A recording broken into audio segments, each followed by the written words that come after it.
Owing टूचा मिनिंगसुद्धा तुम्ही ज्या कारणामुळे किंवा कारणास्तव असा घेऊ शकता.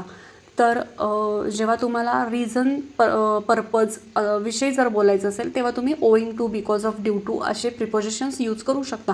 सो तुम्हाला जर असं म्हणायचं आहे की त्याच्या मेहनतीमुळे तो यशस्वी झाला, ओके, तुम्ही इथे ओइंग टू बोलू शकता, ड्यू टू बोलू शकता किंवा बिकॉज ऑफ ही बोलू शकता. सो फर्स्ट एक्झाम्पल आहे त्याच्या मेहनतीमुळे तो यशस्वी झाला. तर त्याला तुम्ही कसं बोलणार? Owing to his hard work he succeeded. Owing to his hard work he succeeded, right. Second example, तांत्रिक अडचणींमुळे ट्रेन उशिरा आली.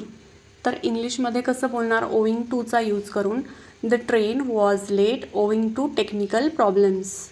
The train was late owing to technical problems, right. Now next sentence, अर्थसंकटामुळे प्रकल्प थांबवण्यात आला. तर तुम्ही ओविंग टू या प्रिपोजिशनचा यूज करून कसं बोलणार? Owing to lack of funds the project stopped.